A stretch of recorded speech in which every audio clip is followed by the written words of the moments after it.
Hello, author friends. This is William Searles with the New York Critique. The first thing I'd like to do is once again thank all of you for your support. I can't tell how much I appreciate you guys following our page, watching our videos, commenting on them, liking them, and sharing them. We really appreciate you guys helping us get the word out, and I promise you we're going to do our best to continue to provide content that hopefully has a positive impact on your careers and lives as writers.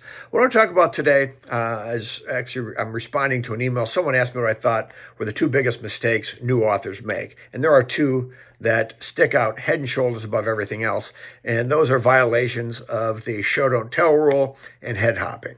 And I think a lot of time people get confused when we talk about show don't tell.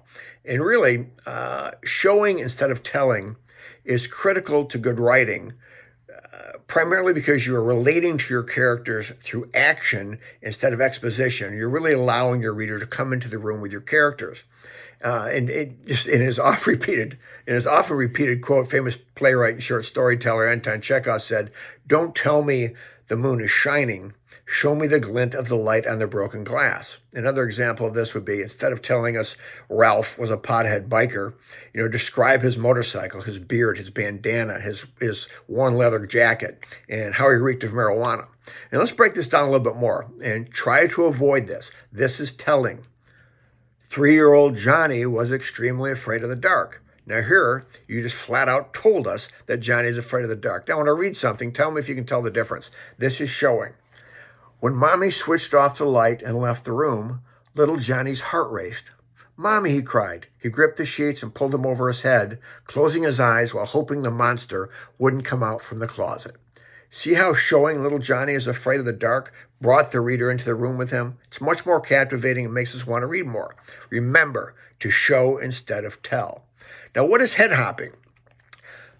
With each chapter scene, the rule is you can only be in one character's point of view. You can't jump from being inside of one character's head to another. Now, let's think about this from the show don't tell example we just did. Whose point of view were we in there?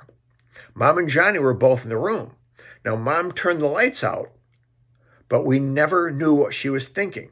We did, however, know that little Johnny was hoping, and we were in his head, hoping the monster wouldn't come out from the closet. Now, think about this. Once again, remember, you can only be in one character's head or point of view per scene or per chapter. Let's go back into Johnny's bedroom, and let's see if we can spot the head hop here. I'm going to read this again. Little Johnny waited and listened. His mouth was really dry, and he was afraid to open his eyes. He wanted nothing more than for Mommy to come back to his room and save him. That's when he heard the door crack open. Was it the monster coming to get him? He couldn't look. He just couldn't. "Did you call me, baby?" "Mommy," Johnny cried, pulling the covers off from his head. Sharon smiled at her little man. She knew her little man needed a hug. Now, we actually got two violations there.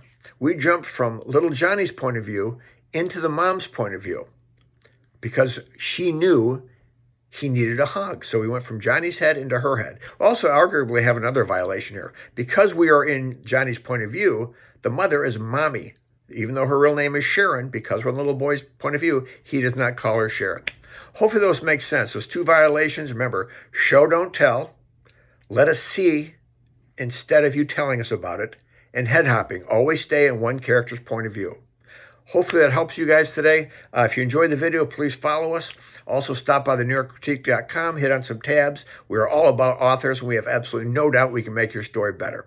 Again, stop by, say hello, have a fantastic day, and happy writing.